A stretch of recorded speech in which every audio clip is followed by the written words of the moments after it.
I am Nimisha Puducherry. ഞാൻ global Knanaya women's ഫോറത്തിന്റെ അഡ്മിനും NMKC വുമൻസ് ഫോറത്തിന്റെ സെക്രട്ടറിയുമാണ്. So I am welcoming everyone. സോ നമുക്ക് സ്റ്റാർട്ട് ചെയ്യാം. ഫസ്റ്റ് നമുക്കൊരു പ്രെയറോട് കൂടി സ്റ്റാർട്ട് ചെയ്യാം. So I am inviting Kunjukunjamma Jacob ഒരു ചെറിയ പ്രെയർ ചെയ്യാനായിട്ട്. നമുക്കിപ്പോൾ നോയമ്പിന്റെ സീസൺ, നമുക്ക് അപ്പം ഒരു പ്രെയർ ചെയ്ത് നമുക്ക് സ്റ്റാർട്ട് ചെയ്യുന്നത് വളരെ നല്ലതായിരിക്കും. So Kunjukunjamma aunty, I am inviting you to do the small prayer. കേൾക്കാമോ? കേൾക്കാം. കാണാമോ? കാണാം, കേൾക്കാം. ഓക്കെ, നമുക്ക് പ്രാർത്ഥന തുടങ്ങാം. കരുണയുള്ള സ്വർഗസ്ഥനായ ഞങ്ങളുടെ പിതാവേ, ഞങ്ങൾ ഇസുവും ആഭ്യന്തര ശുദ്ധിയോടും തിരുവിഷ്ടപ്രകാരവും ആരംഭിപ്പാനും നിറവേറ്റുവാനും സഹായിക്കണമേ. ഞങ്ങളുടെ ദിവസങ്ങളും പ്രയത്നങ്ങളും നിഷ്ഫലമാകാതിരിപ്പാൻ നിന്റെ കരുണയുടെ കോട്ടയാൽ ഞങ്ങളെ ചുറ്റിക്കൊള്ളണമേ. അങ്ങയിൽ ആശ്രയിച്ചുകൊണ്ട് ഞങ്ങൾ പരിശ്രമിക്കുന്നു. തിരുവിഷ്ടപ്രകാരമുള്ള ഫലം തന്ന് ഞങ്ങളെ അനുഗ്രഹിക്കണമേ. സകല കാര്യങ്ങളുടെയും കാരണഭൂതനും യജമാനുമായുള്ളവേ, ഞങ്ങളുടെ ഈ ശ്രമവും ആയുസ്സിലുള്ള എല്ലാ പ്രയത്നങ്ങളും അവിടുത്തെ തൃക്കൈയിലും അങ്ങയുടെ മഹത്വത്തെ ഉദ്ദേശിച്ചും ആയിരിക്കണമേ. പിതാവിനും പുത്രനും പരിശുദ്ധ റൂഹായ്ക്കും സ്തുതി, ആദ്യം മുതൽ എന്നേക്കും ആമേൻ. സ്വർഗസ്ഥനായ ഞങ്ങളുടെ പിതാവേ, നിന്റെ തിരുനാമം പരിശുദ്ധമാക്കപ്പെടണമേ. എന്റെ രാജ്യം വരണമേ. പോലെ ഭൂമിയിലുണ്ടാകണമേ. ഞങ്ങൾക്ക് ആവശ്യമുള്ള ആഹാരം ഞങ്ങൾക്ക് തരണമേ. ഞങ്ങളുടെ കാര്യം ക്ഷമിച്ചതുപോലെ ഞങ്ങളുടെ ക്ഷമിച്ചതുപോലെ ഞങ്ങളുടെ കടങ്ങളും പാവങ്ങളും ഞങ്ങളെ പ്രവേശിപ്പിക്കരുത്, രാജ്യശക്തിയെ മാത്രം നിനക്കുള്ളതാകുന്നു. പ്രാർത്ഥന കഴിയും. Thank you Kunjumma aunty. അടുത്തത് നമുക്ക് ചെയ്യാനായിട്ട് നമ്മുടെ Sheeba Joseph, global Knanaya women's ഫോറത്തിന്റെ സെക്രട്ടറി ഷീബ ജോസഫിനെ ഇൻവൈറ്റ് ചെയ്യുന്നു ഇൻട്രൊഡക്ഷൻ ചെയ്യാനായിട്ട്. ഓക്കെ, നമ്മുടെ ഇന്നത്തെ അതിഥി പ്രശസ്ത സൈക്കോളജിസ്റ്റും പ്രഭാഷകയുമായ മിസ്സസ് ഗ്രേസ് ലാലാണ്. കഴിഞ്ഞ 40 വർഷത്തിലധികമായി കേരളത്തിലും പുറത്തും വിദേശങ്ങളിലുമുള്ള നിരവധി വിദ്യാഭ്യാസ സ്ഥാപനങ്ങൾ, മറ്റ് പരിശീലന സ്ഥാപനങ്ങൾ, പള്ളികൾ, സഭാ സ്ഥാപനങ്ങൾ ഒക്കെ മിസ്സസ് ഗ്രേസ് ലാലിന്റെ സേവനം സ്വീകരിച്ചിട്ടുണ്ട്. Premarital counselling, family and parenting രംഗത്ത് പ്രഭാഷണങ്ങളും ക്ലാസ്സുകളും വർക്ക്ഷോപ്പുകളും വ്യക്തിത്വ വികസന പ്രോഗ്രാമുകളും ഒക്കെ വളരെ പ്രശസ്തമായ നിലയിൽ നടത്തി വരുന്നു. കൂടാതെ ദൃശ്യമാധ്യമങ്ങൾ വഴിയും മിസ്സസ് ഗ്രേസ് ലാൽ തന്റെ സേവനം പൊതുസമൂഹത്തിന് നൽകുന്നുണ്ട്. കോട്ടയത്ത് വളരെ പ്രശസ്തമായ നിലയിൽ ഗ്രേസ് കൗൺസിലിംഗ് സെന്റർ എന്ന സ്ഥാപനം മിസ്സസ് ഗ്രേസ് ലാൽ നടത്തി വരുന്നു. ഇന്നത്തെ നമ്മുടെ പ്രോഗ്രാമിനായിട്ട് മിസ്സസ് ഷീബാന്റെ പിന്നെയും പോയി, കുഴപ്പമില്ല. Let's welcome Mrs Grace Lal. Thank you. Mrs Grace Lal invite ചെയ്യുന്നു. ഓക്കെ, നമുക്ക് സ്റ്റാർട്ട് ചെയ്യാം അല്ലേ? ക്ലാസ് സ്റ്റാർട്ട് ചെയ്യാവോ? സ്റ്റാർട്ട് ചെയ്യാം. ഓക്കെ, ജ്ഞാനായ വിമൻസ് ഫോറത്തിന്റെ ഗ്ലോബൽ ഈ മീറ്റിലേക്ക് എന്നെ ക്ഷണിച്ചതിനുള്ള നന്ദിയും സ്നേഹവും ഞാൻ ആദ്യമേ എല്ലാവരെയും ഒന്ന് അറിയിക്കട്ടെ. എന്നെ ജയ ജയാണ് എന്നെ ഇതിനെ ഇൻവൈറ്റ് ചെയ്തത്. ജയ വിളിച്ചത് ഇന്റർനാഷണൽ വിമൻസ് ഡേയുടെ അന്ന് ഒരു പ്രോഗ്രാം ചെയ്യാവോ എന്ന് ചോദിച്ചായിരുന്നു. അന്ന് എനിക്ക് 3 പ്രോഗ്രാമുകളായിരുന്നു, രാവിലെ, ഉച്ചയ്ക്ക്, ഈവനിങ്. അപ്പോൾ ഒരു രക്ഷയില്ല 2-3 ദിവസങ്ങൾ. അപ്പോഴാണ് എന്നോട് 22nd പറ്റുമെന്ന് ചോദിച്ചു. അങ്ങനെയാണ് ഞാൻ ഈ ദിവസം തിരഞ്ഞെടുത്തത്. പക്ഷെ കേരളത്തില് മുഴുവൻ ഇന്ന് ഇടി, മഴ, കറണ്ട് ഇല്ല, ഇവിടെ ഇല്ല. ഞാൻ ഓഫീസിലൊന്നും, കോട്ടയത്തെ ടൗണിലൊന്നും ഒന്നും ഇല്ലാഞ്ഞിട്ട് വീട്ടിൽ വന്നിരുന്ന് ചെയ്യാമെന്ന് കരുതിയപ്പോൾ വീട്ടിൽ അതിലും വലിയ ഇടിയും മഴയായിരുന്നു. ഇപ്പൊ മഴയൊന്ന് കുറഞ്ഞു നിൽക്കുക, നമുക്കറിയില്ല എന്താണ്, ഇടിയൊക്കെ വെട്ടോ ഒന്നും അറിയില്ല. അതുകൊണ്ട് ഒരു നല്ല പ്ലസന്റ് അന്തരീക്ഷം എല്ലാ നാട്ടിലെ. അതുകൊണ്ട് അതിൻ്റെ ഒരു ബുദ്ധിമുട്ടിൽ ആണ് ഞാനിത് സ്റ്റാർട്ട് ചെയ്യുന്നത്. ഓക്കെ, എന്നെ കേൾക്കുന്നവർക്ക് ലോകത്തിന്റെ എല്ലാ ഭാഗങ്ങളിലുള്ളവർ ഇതിനകത്ത് ജോയിൻ ചെയ്തിട്ടുണ്ടെന്ന് എനിക്കറിയാം. എന്നെ പരിചയമുള്ളവരുണ്ടോ എന്നൊന്നും എനിക്കറിയില്ല. എങ്കിലും ഞാൻ പരിചയപ്പെടുത്തുകയാണ്. എൻ്റെ പേര് നിങ്ങൾക്കറിയാം. ഞാൻ ബൈ പ്രൊഫഷൻ ക്ലാസ് എടുക്കുകയല്ല എൻ്റെ പണി എന്ന് പറയുന്നത്. എൻ്റെ പ്രൊഫഷൻ എന്ന് പറയുന്നത് ഫാമിലി കൗൺസിലിംഗ് ആണ്. എനിക്ക് എൻ്റെ ക്ലിനിക്കിൽ കുടുംബ പ്രശ്നങ്ങൾ കൈകാര്യം ചെയ്യുക എന്നതാണ് പ്രധാനപ്പെട്ട പണി. ഏതാണ്ട് 46 years ആയി ഞാൻ ഈ ഫീൽഡിൽ. അപ്പൊ 46 വർഷം എന്ന് പറയുമ്പോൾ നമുക്കറിയാം ഒരു മനുഷ്യായുസിന്റെ പകുതിയിൽ കൂടുതലാണ് അതെന്ന് ഞാൻ വിശ്വസിക്കുകയാണ്. 46 വർഷം സമാധാനമുള്ള ആരെയും ഞാൻ കണ്ടിട്ടില്ല. സങ്കടപ്പെടുന്നവരെയും വേദനിക്കുന്നവരെയും മടുത്ത് ജീവിക്കുന്നവരെയും വിവാഹമോചനം തേടുന്നവരെയും ആത്മഹത്യയിൽ പരാജയപ്പെടുന്നവരെയും, അതായത് നൊമ്പരങ്ങളുള്ള മനുഷ്യരുടെ കൂടെ മാത്രമാണ് ഞാൻ ഇരിക്കുന്നത്. അപ്പൊ അങ്ങനെയുള്ള മനുഷ്യരെ കണ്ട് അതിനകത്ത് നിന്നൊരു റിലാക്സേഷന് വേണ്ടി ഈ ക്ലാസ് എടുക്കാൻ തുടങ്ങിയത് സത്യം പറഞ്ഞാൽ. അതുകൊണ്ട് നിങ്ങളെപ്പോലെയുള്ളവരെ കാണുന്നത് എനിക്ക് ഒത്തിരിയേറെ സന്തോഷമാണ്. ഇന്റർനാഷണൽ വിമൻസ് ഡേ എന്ന് പറയുമ്പോൾ നമുക്കറിയാം സ്ത്രീകളെ കുറിച്ച് ചിന്തിക്കാന്, അല്ലെങ്കിൽ സ്ത്രീകളെ ചേർത്ത് നിർത്താന്, സ്ത്രീത്വത്തിന്റെ മഹത്വത്തെ കുറിച്ച് സ്ത്രീകൾ തന്നെ ഒന്ന് ബോധവതികളാകാന് ഒക്കെയുള്ള ഒരു ഓർമ്മപ്പെടുത്തലിന്റെ ദിവസമായിട്ട് മാത്രമാണ് ഞാൻ അതിനെ കാണുക. 365 ദിവസത്തിൽ ഒരു ദിവസം കൊണ്ട് സ്ത്രീയെ എംപവേർഡ് ആക്കാമെന്നോ അല്ലെങ്കിൽ സ്ത്രീയെ ഇവിടെ എല്ലാവരും ബഹുമാനിക്കുമെന്നോ അങ്ങനെയുള്ള വിചാരമൊന്നും എനിക്കില്ല. പിന്നെ ഇതൊരു ഓർമ്മപ്പെടുത്തലാണ്. കാരണം 21ാം നൂറ്റാണ്ടിനെ കുറിച്ച് പറയുന്നത് സ്ത്രീകളുടെ നൂറ്റാണ്ടെന്നാണ്. പുരുഷനോടൊപ്പം ഏത് മേഖലയിൽ ചെല്ലാൻ, എവിടെയും എന്തും ചെയ്യാൻ, എന്തും പറയാൻ, എഡ്യൂക്കേഷൻ ലെവലിലായാലും അല്ലെങ്കിൽ ജോലിയുടെ മേഖലകളിലായാലും പുരുഷൻ ചെയ്യുന്നതെല്ലാം നമ്മളെ കൊണ്ട് ചെയ്യാൻ പറ്റുമെന്ന് നമ്മൾ പ്രൂവ് ചെയ്ത ഒരു കാലഘട്ടമാണിത്. പക്ഷെ എന്നിരുന്നാലും നമ്മൾ ആ ഒരു കാലഘട്ടം, കാരണം ഞാൻ ഒരു സ്ത്രീ എന്ന് പറയുമ്പോൾ ഞാൻ കാണുന്നത് ഇപ്പൊ പിറന്നു വീഴുന്ന പെൺകുട്ടി മുതൽ മരിക്കാറായി 100 വയസ്സോ 110 വയസ്സുള്ള അമ്മച്ചി വരെയാണ്. ഒരു 5 തലമുറ അതിനകത്ത് വരുന്നുണ്ട്. 5 തലമുറ എന്ന് പറയുമ്പോൾ ഞാൻ പറയും എൻ്റെ വല്യമ്മച്ചി, എൻ്റെ അമ്മ, ഞാന്, എൻ്റെ മരുമകള്, അതിൻ്റെ മകള്, ഇത്രയും തലമുറകള്. സ്ത്രീ എന്ന് പറയുമ്പോൾ അത്രയും പേരെ വെച്ചിട്ടാണ് ഞാൻ ചിന്തിക്കാറുള്ളത്. നമ്മൾ നമ്മളെക്കുറിച്ച് മാത്രമല്ല ചിന്തിക്കേണ്ടത്. ഞാന് 1978 എൻ്റെ സൈക്കോളജി പഠനമൊക്കെ പൂർത്തിയാക്കി ഈ ഫീൽഡിലേക്ക് ആദ്യമായി വരുന്നത്. 78, 80s എൻ്റെ അടുത്ത് വന്നിരുന്ന എല്ലാ സ്ത്രീകളാണ്. ഏറ്റവും കൂടുതൽ കൗൺസിലിങ്ങിന് എത്തിയിരുന്നത് സ്ത്രീകളാണ്. പക്ഷെ അന്ന് വന്ന സ്ത്രീകളും ഇന്ന് വരുന്ന സ്ത്രീകളും തമ്മിൽ ഒത്തിരി വ്യത്യാസമുണ്ട്. അന്ന് സ്ത്രീ എന്ന് പറയുമ്പോൾ അന്ന് എന്നെ കാണാൻ വന്നത് എന്നാന്നറിയാം, ഭീകരരൂപിയായ ഒരമ്മായിയും അതിന്റെ മുന്നില് കുഞ്ഞാടിനെ പോലെ നിന്നിരുന്ന ഒരു മരുമകള്, അമ്മായിമ്മ മരുമോള്, നാത്തുമാര് തമ്മിലുള്ള പ്രശ്നങ്ങള്, അങ്ങനെയുള്ള ഇന്റേണൽ പ്രോബ്ലംസ് സ്ത്രീകൾക്കിടയിലുള്ളതായിരുന്നു ആദ്യ കാലഘട്ടങ്ങളിൽ എന്നെ തേടി വന്ന്. അന്ന് ഞാൻ ചെറുപ്പമാണ്, അന്ന് എനിക്ക് 14 വയസ്സേ ഉള്ളൂ. അപ്പൊ ആ സമയത്ത് ഈ വലിയ വലിയ സംഭവങ്ങളൊന്നും കുടുംബങ്ങളിൽ ഉണ്ടായിരുന്ന ഒരു കാലമല്ല എന്ന് ഞാൻ വിശ്വസിക്കുന്നു. ഒരു 85, 90s ഒക്കെ ആകുമ്പോൾ സ്വഭാവം മാറി, കുടുംബ പ്രശ്നങ്ങളുടെ സ്വഭാവം മാറി. 80s, 90s ഒക്കെ ആയപ്പോഴത്തേക്ക് എൻ്റെ അടുത്ത് വന്ന കേസുകളിൽ സ്ത്രീധന പീഡന കേസുകൾ വന്നു. മദ്യപാനം കൊണ്ട് തകർന്ന കുടുംബ ബന്ധങ്ങളുടെ കേസുകൾ വരാൻ തുടങ്ങി. പക്ഷെ അന്നത്തെ മദ്യപാനവും ഇന്നത്തെ മദ്യപാനവും തമ്മിൽ വ്യത്യാസമുണ്ട്. അന്ന് എൻ്റെ അടുത്ത് വന്നിരുന്നത് കുടുംബനാഥൻ മാത്രം മദ്യപിക്കുന്നു, വീട്ടിലുള്ള ലൊട്ടിലൊടുക്ക് സാധനങ്ങൾ വിറ്റുകുടിക്കുക, കുടുംബത്തിന് അടിത്തറ വരെ മാന്തി കുടിക്കുക, താലിമാല വരെ വിറ്റുകുടിക്കുക, അങ്ങനെ വീട്ടിൽ വന്ന് ഉപദ്രവം ഉണ്ടാക്കുക, അങ്ങനത്തെ കേസുകൾ. അതായത് ആണുങ്ങൾ മദ്യപിച്ച് വന്ന് സ്ത്രീകളെ പീഡിപ്പിക്കുന്ന അല്ലെങ്കിൽ ഉപദ്രവിക്കുന്ന കേസുകൾ. പക്ഷെ ഇന്ന് എൻ്റെ ക്ലിനിക്കിൽ ഇന്ന് രാവിലെ എന്നെ തേടി വന്നത് പെണ്ണ് കാണാൻ ഒരു പെണ്ണ് മാനേജ്മെന്റ് സ്റ്റഡീസിന് യൂറോപ്പ്, എവിടാന്ന് ഞാൻ പറയുന്നില്ല, യൂറോപ്പിൽ ഒരു രാജ്യത്ത് പഠിക്കാൻ പോയി, BCom കഴിഞ്ഞു പോയ കുട്ടി. പയ്യന് വേറൊരു രാജ്യത്ത് ജോലി ചെയ്യുന്നു. അവൻ പെണ്ണ് കാണാനായി വീഡിയോ കോളിൽ അവളെ വിളിക്കുമ്പോൾ അവള് ഒരു പാർക്കില് അടിച്ച് കോൺ തെറ്റി കിടക്കുകയാണ്.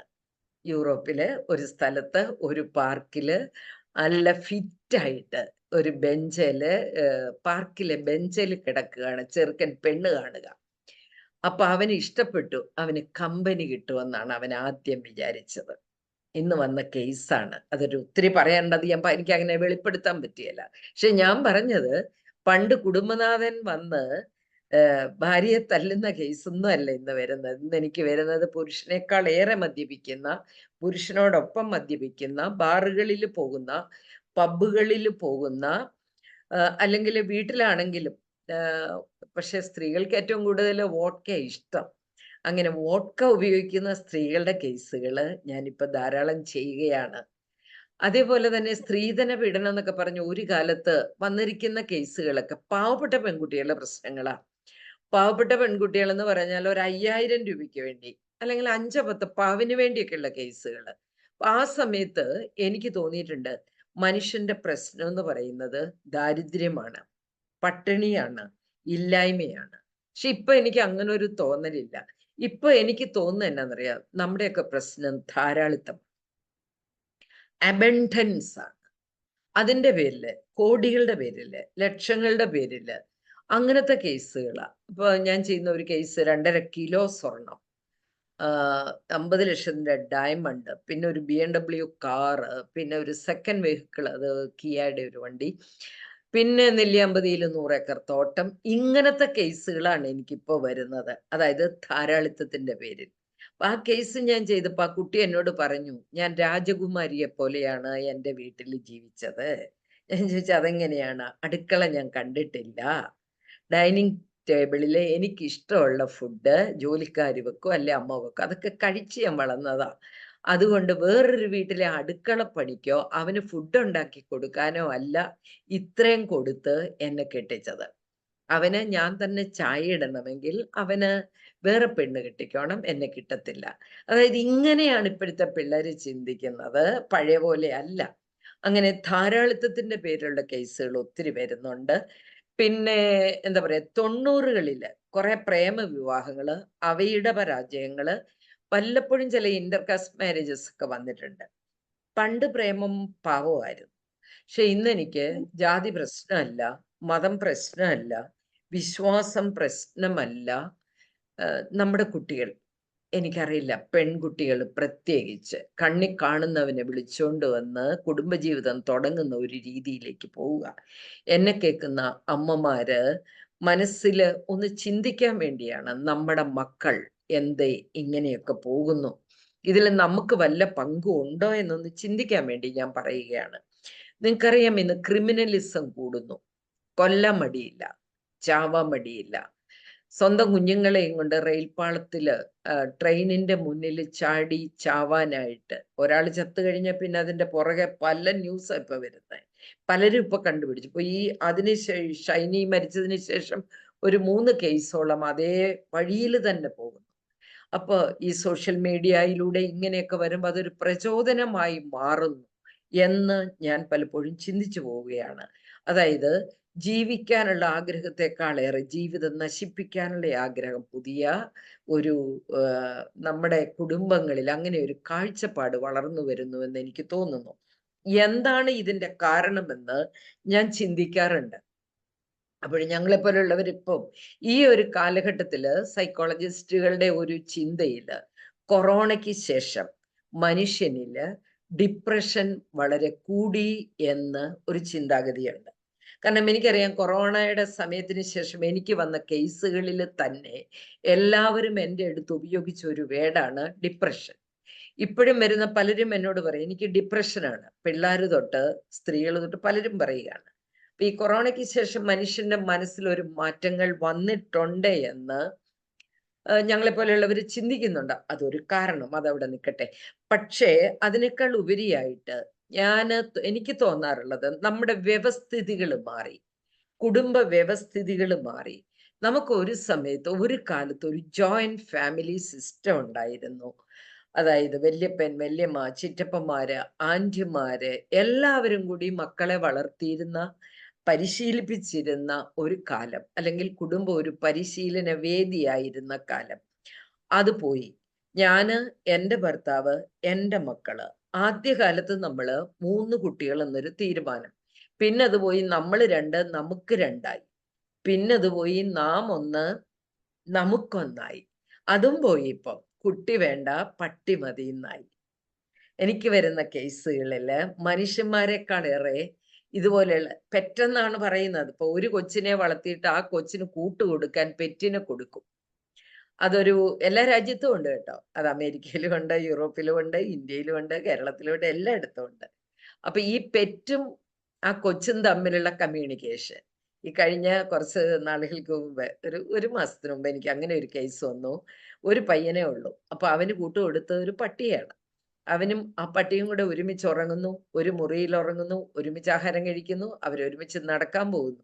പക്ഷെ ഇവന് കല്യാണം ആലോചിച്ചപ്പം നാട്ടിൻപുറത്തുകാരി ഒരു പെണ്ണിനെ വേണം. നാട്ടിൽ വന്ന് കെട്ടിക്കൊണ്ടുപോയി. അവിടെ ചെന്നപ്പോ പെണ്ണിന് പറ്റുന്നില്ല, പെണ്ണിന് ഇതിന്റെ മണം പറ്റുന്നില്ല, ഇതിന്റെ പൂട പറ്റുന്നില്ല, ബെഡേൽ ഇത് കിടക്കുന്നത് പറ്റുന്നില്ല. പട്ടിയുടെ കുഴപ്പം എന്നാന്ന് ചോദിച്ചാൽ ആ ചെറുക്കൻ പട്ടിയുടെ സ്വന്തമാണ്. അവനെ അവള് തൊടാനോ കെട്ടിപ്പിടിക്കാനോ കൂടെ കിടക്കാനോ പോലും പട്ടി സമ്മതിക്കുന്നില്ല. അവൾ അങ്ങനെ ഭയങ്കര പ്രശ്നമായിട്ട് അവളാണ് എന്നെ കോണ്ടാക്ട് ചെയ്ത്, അവളുടെ വീട്ടുകാർ കോണ്ടാക്ട് ചെയ്തു, അവള് കോണ്ടാക്ട് ചെയ്തു, ഞാൻ ഇവരെ വിളിച്ചു. ഞാൻ അവനോട് പറഞ്ഞു, നമുക്ക് ആ പട്ടിയെ മുറിയിൽ നിന്ന് മാറ്റണം.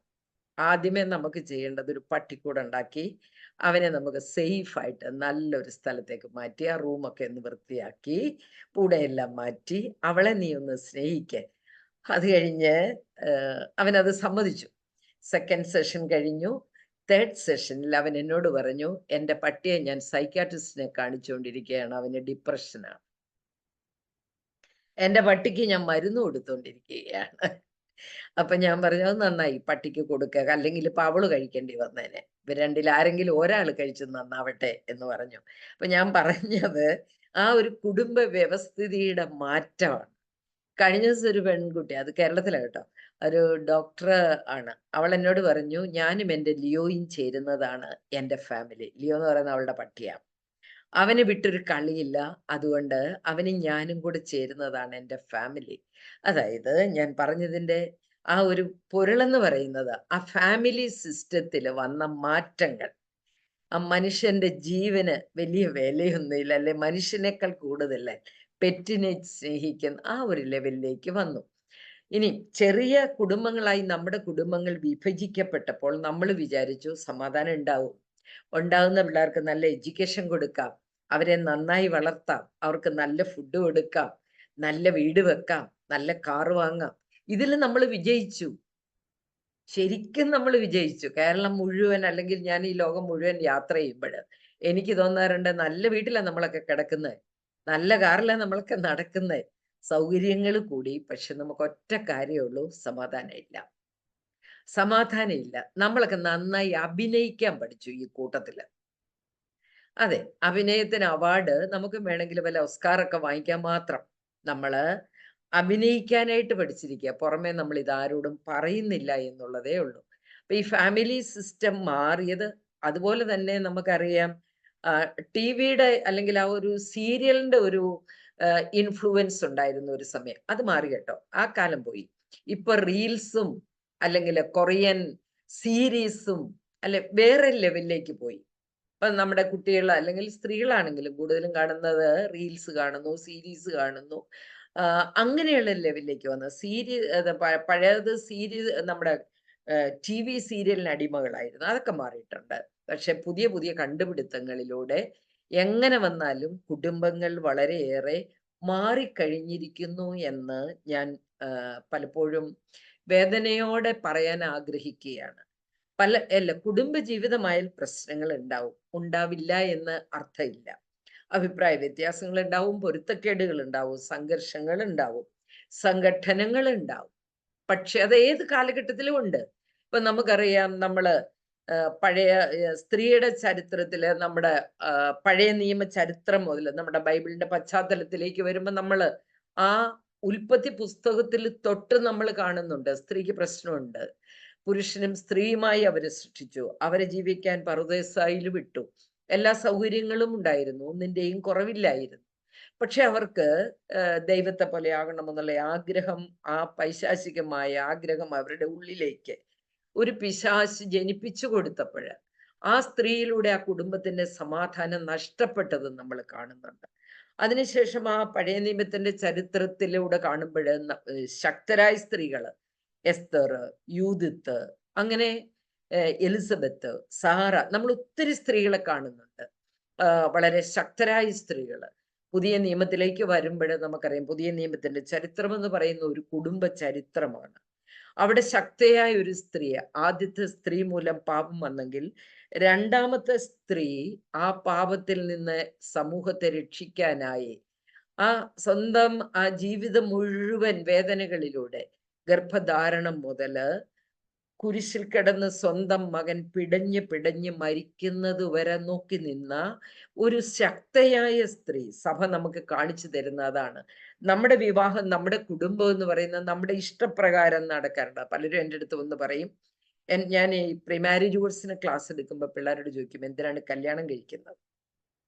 അപ്പൊ പലരും എന്നോട് പറയാത് ഞങ്ങളുടെ ഇഷ്ടത്തിന്, ഞങ്ങളുടെ ആവശ്യത്തിന്. ഞാൻ പറയാം അല്ല, നിങ്ങളുടെ ആവശ്യത്തിനല്ല. വിവാഹം ഒരു കൂദാശയാണ്. കുടുംബം എന്ന് പറയുന്നത് ദൈവത്തിന്റെ ഒരു തെരഞ്ഞെടുപ്പാണ്, നിങ്ങളുടെ തോന്നിയാസം ജീവിക്കാനല്ലാതെ. വിവാഹത്തിന്റെ ലക്ഷ്യമെന്ന് പറയുന്നത് രണ്ടാണ്. ഒന്ന്, ഭാര്യ ഭർത്താക്കന്മാരുടെ പ്രേമനിർഭരമായ ജീവിതം.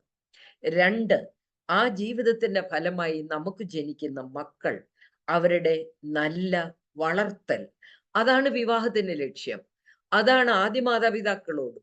അതിനുശേഷം വിവാഹത്തെ ഒരു കൂദാശയാക്കി യേശു ഉയർത്തുമ്പോൾ ഒരിക്കലും ഫരിസേയർ യേശുവിനോട് ചോദിക്കുന്നുണ്ട്, ഏതെങ്കിലും കാരണവശാൽ ഒരു പുരുഷൻ തന്റെ ഭാര്യ ഉപേക്ഷിക്കാൻ പാടുണ്ടോ? അപ്പൊ അവിടുന്ന് മറുപടി കൊടുക്കുന്നു, ആദിയിൽ സൃഷ്ടാവ് സ്ത്രീയും പുരുഷനുമായി അവരെ സൃഷ്ടിച്ചു.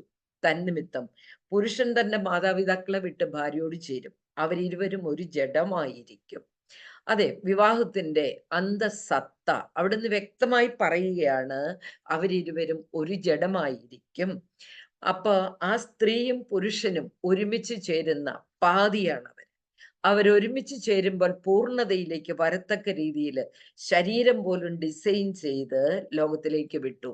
അപ്പോ ഇന്റർനാഷണൽ വിമൻസ് ഡേ ആഘോഷിക്കുമ്പോൾ അത് പുരുഷന്റെ മേല് നമുക്ക് അധികാരം കിട്ടാനോ പുരുഷനെ കാളേതെ ഉയരങ്ങളിൽ വരാനോ ഒന്നുമല്ല, പരസ്പര പൂരകങ്ങളാണ്. അതൊന്നും മനസ്സിലാക്കാൻ വേണ്ടിയാ ഞാൻ എപ്പോഴും പറയാറുണ്ട്, പുരുഷൻ ഇല്ലെങ്കിൽ സ്ത്രീ ഇല്ല, സ്ത്രീ ഇല്ലെങ്കിൽ പുരുഷനില്ല. ഞാൻ എന്തായിരിക്കുന്നോ അതൊരു പുരുഷന്റെ അല്ലെങ്കിൽ അപ്പന്റെയോ ഭർത്താവിന്റെയോ മകന്റെയോ 3 ആണുങ്ങളുടെ, എന്നെ സപ്പോർട്ട് ചെയ്യുന്ന 3 ആണുങ്ങളായിരുന്നു. വളർത്തിയ അപ്പൻ, കല്യാണം കഴിച്ച ഭർത്താവ്, പിന്നെ ഇപ്പോഴെന്നെ ഇപ്പൊ ഇതുപോലും എനിക്ക് അറേഞ്ച് ചെയ്തു തന്ന എൻ്റെ മകൻ, ലാപ്ടോപ്പ് കൊണ്ടുവന്ന് ഇത് റെഡിയാക്കി വെച്ചിട്ട് അമ്മ ഇരുന്നു എന്ന് പറഞ്ഞു പോയ എൻ്റെ മകൻ. ഈ 3 ആണുങ്ങളുടെ സപ്പോർട്ട് ഇല്ലെങ്കിൽ ഗ്രേസ് ലാൽ എന്ന ഒരു അഡ്രസ് ഉണ്ടാവില്ല എന്ന് വിശ്വസിക്കുന്നയാളാണ് ഞാൻ. എൻ്റെ മിടുക്ക് കഴിവൊന്നുമല്ല. അപ്പൊ അതുകൊണ്ട് നമുക്ക് സ്വയം ചിന്തിക്കാനുള്ള ഒരു നല്ല ദിവസമായിട്ട് നമുക്ക് ഈ ദിവസത്തെ എടുക്കണം. ആ സ്ത്രീത്വത്തിന്റെ മഹനീയത എന്താണ്? അത് ദൈവം തെരഞ്ഞെടുത്തപ്പോൾ സ്ത്രീക്ക് കൊടുത്ത സഹരക്ഷക എന്നാണ് മാതാവിനെ പറയുക. നമ്മളും അങ്ങനെയാണ്, സഹകാരിയാണ്, സഹധർമ്മിണിയാണ്, ധർമ്മം ചെയ്യാൻ സഹവസിക്കുന്നവളാണ്. ആ ഒരു ഇമ്പോർട്ടൻസ് നമ്മൾ സ്വയം മനസ്സിലാക്കുമ്പോൾ ആ മാതൃത്വത്തിന്റെ, സ്ത്രീത്വത്തിന്റെ വില നമുക്ക് തന്നെ മനസ്സിലാവും. മനുഷ്യൻ എന്ന് പറയുന്നത് ശരീരം, മനസ്സ്, ആത്മാവ്, ഇത് 3 കൂടുന്നതാ. Mind, body, soul. ശരീരം എന്ന് പറയുന്നത് ഈ കാണുന്ന സാധനം, അതിനെ നമ്മൾ ഭംഗിയായി കൊണ്ട് നടക്കും, കുളിപ്പിച്ച് പൗഡറൊക്കെ അടിപ്പിച്ച് നല്ല സ്റ്റൈലിൽ കൊണ്ട് നടക്കും. പക്ഷെ നമുക്കറിയാലോ ഏറിയാൽ എത്രയാ ആയുസിന്റെ ദൈർഘ്യം? ഏറിയാൽ 80 ആണോ? 80 അല്ലേ, 90 ഒക്കെ. ഞാനിപ്പോ 90 പിടിക്കും, കാരണം എനിക്ക് 70 കഴിഞ്ഞത് കൊണ്ടാണ് കേട്ടോ. നിങ്ങളൊക്കെ പിള്ളേരായതുകൊണ്ട് അത്രയും പിടിക്കുകയില്ല. കാരണം ഏറിയാൽ 80 years അല്ലെ 85 years, അത്രയും വർഷം ജീവിക്കാനുള്ള പരാക്രമമാണോ നമ്മൾ കാണിക്കുന്നത്? അല്ല, നമ്മളിൽ ആസക്തികൾ കൂടിയിരിക്കുന്നു, സ്ത്രീകളിലും. എന്തിനോടൊക്കെയാണ് നമുക്ക്? ഡയമണ്ടിനോട്, ഗോൾഡിനോട്, സാരികളോട്, നമുക്ക് എന്തിനോടല്ല, പാത്രങ്ങളോട്. ചിലപ്പം എനിക്ക് അങ്ങനെ ചില വട്ടമുണ്ടായിരുന്നു ഒരു സമയത്ത്. എവിടെയെങ്കിലും പോകുമ്പോൾ നല്ല പാത്രങ്ങൾ വാങ്ങിക്കൊണ്ടുവരിക, ആർക്കും ഒരു പ്രയോജനമില്ലാതെ ഷോക്കേസിൽ സൂക്ഷിച്ചു വെക്കാൻ. അതുപോലെ പല കാര്യങ്ങൾ. നമുക്ക് ഓരോ സമയത്ത് ഓരോ വട്ടാണ്. അങ്ങനെ ആർത്തി കൂടുന്നു, ഈ ലോകത്തോടുള്ള അമിതമായ ആവേശം. അതാണ് നമ്മുടെ പ്രശ്നം, ഒരു പ്രശ്നം. രണ്ടാമത്തത് ആത്മാവാണ്. ദൈവത്തിന്റെ നമ്മളിലെ അംശമാണ് ആത്മാവെന്നും മരണശേഷം ഈ ആത്മാവ് ദൈവത്തോട് ചേരുമെന്നും നിങ്ങളും ഞാനും വിശ്വസിക്കുന്നു. പക്ഷേ അതിനുള്ള സ്പിരിച്വാലിറ്റി പ്രിയപ്പെട്ടവരെ നമുക്കുണ്ടോ? ആ സ്പിരിച്വാലിറ്റി നമുക്ക് നഷ്ടമാവുന്നുണ്ടോ? ചിന്തിക്കാൻ വേണ്ടി ഞാൻ പറയുകയാണ്. പണ്ടത്തെ നമ്മുടെ കുടുംബങ്ങൾക്ക് അതുണ്ടായിരുന്നു. നിരന്തരമായി പ്രാർത്ഥിക്കുന്ന ഒരു വല്യമ്മച്ചിയും ഒരു വല്യപ്പച്ചനും ഒക്കെ നമ്മുടെ ഉമ്മറത്തുണ്ടായിരുന്ന ഒരു കാലം ഉണ്ടായിരുന്നു. ആരും പ്രാർത്ഥിച്ചില്ലെങ്കിലും ഞാനൊക്കെ വെളുപ്പിനെ ഉണർന്നത് സ്വർഗസ്ഥനായ പിതാവേ എന്ന് ഉറക്കെ വിളിച്ചിരുന്ന വല്യമ്മച്ചിയുടെയും വല്യപ്പച്ചന്റെയും പ്രാർത്ഥന കേട്ട് ഉണർന്നവളാ ഞാന് അതുപോലെ അച്ഛന്മാര് ഒക്കെയുള്ള ഒരു തറവാട്ടില് പൗവത്തിലെയാണ്, ഞാൻ ബിഷപ്പിന്റെ വീട്ടിലെയാണ്. എൻ്റെ അമ്മയുടെ ആങ്ങളയുടെ മോനാണ് ആലഞ്ചേരി പിതാവ്. അപ്പൊ കൊച്ചിലെ മുതൽ കേട്ട് വളർന്ന ചില കാര്യങ്ങളുണ്ട്. ഇന്ന കുടുംബത്തിലെയാണ്, അച്ഛന്മാരുള്ള കുടുംബമാണ്, അതുകൊണ്ട് ആ പ്രാർത്ഥനയ്ക്ക് പ്രാധാന്യം. അപ്പൊ വെളുപ്പിനെ തൊട്ട് അങ്ങനെ പ്രാർത്ഥിക്കുന്ന, സന്ധ്യയാകുമ്പോ പള്ളി മണിയടിച്ചാൽ പ്രാർത്ഥിക്കാനിരിക്കുമ്പോഴ മുട്ട നിന്ന് കൈവിരിച്ചു പിടിച്ച് പ്രാർത്ഥിക്കുന്ന അങ്ങനെ ഒരു പാരമ്പര്യം നമുക്കുണ്ടായിരുന്നു. പക്ഷേ അത് നമ്മുടെ കുടുംബങ്ങളുടെ ആത്മീയത എന്ന് പറയുന്നത് നമ്മുടെ അമ്മമാരുടെ ആത്മീയതയായിരുന്നു. നമ്മുടെ അമ്മമാര് ബഹളം വെക്കുന്നതോ തല്ലുന്നതോ പിണങ്ങി പോകുന്നതോ കോടതി വിവാഹമോചനത്തിന് പോയി നിൽക്കുന്നതോ അല്ലെങ്കിൽ ഭർത്താവിനെതിരെ കേസ് കൊടുക്കുന്നതോ അമ്മായിമ്മയെ കൊല്ലുന്നതോ ഭർത്താവിനെ കൊല്ലുന്നതോ നമ്മൾ കണ്ടിട്ടില്ല. ഒരു കുറെ വർഷങ്ങൾ പിറകില് എന്തോരം സഹിച്ചു കിടന്ന ആ ആത്മീയതയിൽ ഉണർവുണ്ടായിരുന്ന അമ്മമാരുടെ പിൻഗാമികളാണ് നമ്മളെന്ന് നമുക്ക് പറയാൻ പറ്റുമോ? ഞാൻ എപ്പോഴും പറയാറുണ്ട്, എൻ്റെ അമ്മയുടെയോ എൻ്റെ വല്യമ്മയുടെ ആത്മീയത അല്ല എൻ്റെത്. എന്നാ എൻ്റെ വല്യമ്മച്ചി എന്ന് പറയുമ്പോൾ എനിക്കറിയാം ചട്ടയും മുണ്ടും, അത് ഒത്തിരി ഒന്നുമില്ല, 5-6 ചട്ടയും മുണ്ടും വലിയ കുണുക്കും ഒക്കെ ഇട്ട് എന്താ പറയാ മുറുക്കാൻ ചെല്ലത്തിനകത്തുനിന്ന് മുറുക്കാൻ എടുത്ത് അപ്പച്ചന് ഉരുട്ടി ഉരുട്ടി കൊടുത്ത് രാവിലെ പള്ളിയിൽ പോകാൻ വേണ്ടി ഈ കച്ചമുറി ഞുറിഞ്ഞ് കെട്ടി വെച്ച് പിറ്റേ ദിവസം അതിങ്ങനെ ആട്ടി പള്ളിയിലേക്ക് പോകുന്ന ഒരു വല്യമ്മച്ചി. അവര് സിനിമയ്ക്ക് പോയിട്ടുണ്ടോ എന്ന് എനിക്കറിയില്ല, അവര് ഹോട്ടലിൽ പോയി ഫുഡ് കഴിച്ചിട്ടുണ്ടോ എന്ന് എനിക്കറിയില്ല. അങ്ങനെ ഒന്നും ഞാൻ കണ്ടിട്ടില്ല. കല്യാണങ്ങൾ അങ്ങനെയുള്ള ആഘോഷങ്ങളിലൊക്കെ പങ്കെടുക്കും. എൻ്റെ അമ്മ കുറച്ചും കൂടി പഠിച്ച ആളായിരുന്നു. പക്ഷെ എന്നാൽ പോലും എനിക്കറിയാം അപ്പൻ കൊണ്ടുപോയപ്പോഴോ ഞങ്ങൾ കൊണ്ടുപോയപ്പോഴോ അല്ലാതെ വീട് വിട്ട് പുറത്തു പോകുന്ന ഒരാളല്ലായിരുന്നു. ഞാനാണ് അമ്മേനെ വേളാങ്കണ്ണിയും കൊടൈക്കനാലും അല്ലെങ്കിൽ ഊട്ടിയൊക്കെ ഞാനാണ് കൊണ്ടുപോയത്. അത് ഞാനായി കഴിഞ്ഞപ്പോഴാണ് എൻ്റെ അമ്മ പുറത്തിറങ്ങാൻ തുടങ്ങിയത്. അങ്ങനെ ഒരു അമ്മയുടെ മകളായ ഞാൻ ഇന്ന് 18 രാജ്യങ്ങളോളം ട്രാവൽ ചെയ്തിട്ട് ഞാൻ വീട്ടിൽ ഇരിക്കാറില്ല. രാവിലെ ഇറങ്ങി രാത്രി കയറുന്ന ഞാനാണ് ഞാൻ. എൻ്റെ മരുമകൾ എന്നെക്കാളും ശക്തയാണ്. അതിൻ്റെ കൊച്ചുമോള് എനിക്ക് 4 പേരക്കുട്ടികളുണ്ട്, ബാംഗ്ലൂർ പഠിക്കുകയാണ്. അവള് ഏതാണ്ട് എൻ്റെ ഡിറ്റോ എന്നാലും എന്നെക്കാളും പിടിക്കുക. അപ്പൊ ഞാൻ പറഞ്ഞ ഓരോ തലമുറ വരുമ്പോഴും ആത്മീയത കുറയുന്നുണ്ടോ എന്ന് നമ്മൾ അമ്മമാരൊന്ന് ചിന്തിക്കാൻ പറഞ്ഞതാ. ഞാൻ വിശ്വസിക്കുന്നത് ഒരു സ്ത്രീയുടെ ആത്മീയതയാണ് ഒരു കുടുംബത്തിന്റെ ആത്മീയത. അതായത് ഒരു സ്ത്രീയുടെ പ്രാർത്ഥനയാണ് ഒരു കുടുംബത്തിന്റെ നിലനിൽപ്പ്. ഇനി ആത്മീയത എന്ന് പറയുമ്പോൾ പള്ളി പോകുന്നതാണെന്ന് നിങ്ങൾ വിചാരിക്കരുത്. അയ്യോ, ഞങ്ങള് പൂവണ്ണത്തിലച്ഛന്റെ ബൈബിൾ റീഡിങ്ങിൽ തുടങ്ങി, വയലാമണ്ണിലച്ഛന്റെ ഇത് തുടങ്ങി, പിന്നെ പുത്തമ്പര അച്ഛന്റെ, ബോബി അച്ഛന്റെ, മാഡത്തിന് എന്താ അറിയാവുന്നേ, ഞങ്ങൾ അട്ടപ്പാടിലച്ഛന്റെ, ഇങ്ങനെ വളംനാലച്ഛന്റെ, ഇത് മാത്രമേ വെക്കുന്നുള്ളൂ, അത് മാത്രമേ കേൾക്കുന്നുള്ളൂ. ഞാൻ കാറിൽ ഇതിട്ടാണ് കേൾക്കുന്നത്. അതല്ല ആത്മീയത. എല്ലാരും വിചാരിച്ചു വെച്ചിരിക്കുന്ന അതാണ് ആത്മീയത. ഞാൻ ഈയിടെ ഒരു പള്ളിയിൽ, ഒരു ഓർത്തഡോക്സ് പള്ളി കേട്ടോ, ഒരു പ്രോഗ്രാമിന് പോയി. അപ്പൊ അത് അവരുടെ കുടുംബ ദിനം, സംഘടനകളുടെ വാർഷികം. അപ്പൊ ഇങ്ങനെ ഇരിക്കുകയാണ്, സ്റ്റേജിലല്ല പള്ളിക്കകത്ത പരിപാടി. ഞങ്ങൾ ഇങ്ങനെ ഇരിക്കുമ്പോ എൻ്റെ അടുത്തിരിക്കുന്ന പള്ളിയുടെ വികാരി അച്ഛനാണ്. അപ്പൊ അച്ഛൻ എന്നോട് പറഞ്ഞു, ഗ്രേസ്, ഞാനൊരു കാര്യം പറഞ്ഞാൽ കട്ടിയായിട്ട് ഗ്രേസിനൊന്ന് പ്രസംഗിക്കാവോ? അച്ഛൻ പറയാൻ കൊള്ളാവുന്നതാണെ ഞാൻ പറയാം. അപ്പൊ അച്ഛൻ അന്നേരം എന്നെ കാണിച്ചു, 2 സ്ത്രീകളെ കാണിച്ചു. ഒരു സ്ത്രീ ഏറ്റവും ബാക്കിൽ നിന്ന് ഒരു ബെഞ്ചില്, അവിടെ പിന്നെ പള്ളിയിൽ നല്ല ബെഞ്ചൊക്കെ ഭംഗിയായി പോളിഷ് ചെയ്ത് ബെഞ്ചിലാണ് ആൾക്കാർ ഇരിക്കുന്നത്. അവരൊരു ക്രീം സാരി ഒക്കെ എടുത്തിരിക്കുന്ന ഒരമ്മ എന്നോട് പറഞ്ഞു അവരെ ഒന്ന് നോട്ട് ചെയ്യാൻ പറഞ്ഞു. ഞാൻ നോട്ട് ചെയ്തു. ഇനിയും ഗ്രേസ് തലക്കിലോട്ട് വരാൻ പറഞ്ഞു. തലക്കിൽ വേറൊരു ചുരിദാറൊക്കെ ഇട്ടിരിക്കുന്ന, അത് ഒരു പച്ച ചുരിദാറൊക്കെ ഇട്ടിരിക്കുന്ന ഒരാളെ കാണിച്ചു. ഗ്രേസ് കണ്ടോ, അമ്മായിമ്മയും മരുമോളുവാ. ഈ പള്ളിയിലെ വെറോനിക്കായെ പോലുള്ള 2 സ്ത്രീകൾ, യേശുവിന്റെ തിരുമുഖം തുടച്ച ഭക്ത സ്ത്രീയായ വെറോനിക്കായെ പോലെ ഭക്തരായ 2 പാർട്ടികളാണ് അവരാണ് ഇവിടുത്തെ എല്ലാം കൊണ്ടുപോകുന്നത്. എല്ലാം നോയമ്പെടുക്കുന്നു, എന്നും പള്ളി വരുന്നു, എല്ലാ കാര്യങ്ങളും കൊണ്ടു. പക്ഷേ അവരൊരു വീട്ടിലാ താമസിക്കുന്നെങ്കിൽ അവര് തമ്മിൽ മിണ്ടുന്നില്ല. മരുമകളും 3 പിള്ളേരും മേളിലത്തെ നിലയിൽ. അമ്മയുടെ ഭർത്താവ് മരിച്ചു പോയതാണ്, അമ്മായിപ്പനില്ല. അപ്പൊ ഇവര് തന്നെ ഒറ്റയ്ക്ക് താഴെ. മേളിലത്തെ നിലയിലുള്ളവർ താഴോട്ട് വരികയില്ല, താഴത്തെ നിലയിലുള്ളവർ മേളിലോട്ട് വരികയില്ല. അവര് 2 കഞ്ഞിയാണ് ഒരു വീട്ടില്. അവര് തമ്മിൽ യാതൊരു കമ്മ്യൂണിക്കേഷനും ഇല്ല.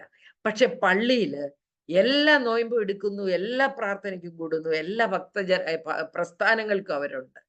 യാതൊരു പ്രയോജനവും ഇല്ലെന്ന് ഗ്രേസ്ലാല് കട്ടിയായിട്ടൊന്ന് പറഞ്ഞേക്കാൻ പറഞ്ഞു. ഞാൻ പറഞ്ഞു അത്. ഞാൻ പറഞ്ഞത് അങ്ങനെയല്ല, അച്ഛൻ പറഞ്ഞത് വേറെ രീതിയില്ല. പക്ഷെ ഞാൻ നിങ്ങളോട് പറയുന്നത്, പ്രാർത്ഥന എന്ന് പറയുന്നത് വിട്ടുകൊടുക്കലാണ്. അത് അമ്മായിയമ്മയോടാകാം, ഭർത്താവിനോടാകാം, സഹോദരങ്ങളോടാകാം, നാത്തൂനോടാകാം, കൂടെ ജോലി ചെയ്യുന്നവരോടാകാം, വീട്ടിലെ വേലക്കാരിയോടാകാം. നമ്മള് പ്രാർത്ഥിക്കാൻ കുറെ സ്വർഗസ്ഥനായ പിതാവേയും കുറെ അതും ഇതും എല്ലാം ചൊല്ലി തീർക്കുന്നതല്ല പ്രാർത്ഥന. ബൈബിള് കാണാപ്പാടം പഠിക്കുന്നതല്ല പ്രാർത്ഥന. വചനങ്ങൾ എഴുതുന്നതല്ല. കൃപാസന മാതാവിന്റെ 5 മണിക്ക് എഴുന്നേറ്റ് തിരി കത്തിച്ച് പിടിച്ച് പ്രാർത്ഥന ചൊല്ലുന്നതല്ല. പ്രിയപ്പെട്ടവരെ, നമ്മുടെ കൂടെയുള്ളവരെ ചേർത്ത് വെച്ച് അവരോടൊന്ന് സ്നേഹിക്കാൻ, ദൂരെ ഇരിക്കുന്ന നമ്മള് കൊച്ചുമക്കളെ വീഡിയോ കോളിൽ ഒന്ന് വിളിച്ച് വല്യപ്പച്ചനെയും വല്യമ്മച്ചിയും ഒന്ന് കാണിച്ച് ഒരു ചക്കരയുമ്മ കൊടുപ്പിക്കാൻ നമുക്ക് പറ്റുമെങ്കിൽ 100 സ്വർഗസ്ഥനായ പിതാവിക്ക് പകരമാണത്. വിട്ടുകൊടുക്കലാണ് പ്രാർത്ഥന. അതുകൊണ്ട് ആത്മീയതയിൽ നമ്മള് പുറകിലാണ്, ആചാരങ്ങളിൽ നമ്മൾ മുന്നിലാണ്. പെരുന്നാളുകളിൽ, ആചാരങ്ങളിൽ, കൺവെൻഷനുകളിൽ പങ്കെടുക്കുന്നതിൽ നമ്മൾ മുന്നിലാണ്. അതല്ല നമുക്ക് വേണ്ടത്. നമ്മുടെ ജീവിതം, ആ ജീവിതത്തില് ആത്മീയത എന്ന് പറയുന്നതിനെ നമ്മുടെ പ്രവൃത്തിയാണ്. നമ്മൾ ചെയ്യുന്ന ഓരോ പ്രവൃത്തിയും പ്രാർത്ഥനയാണ്.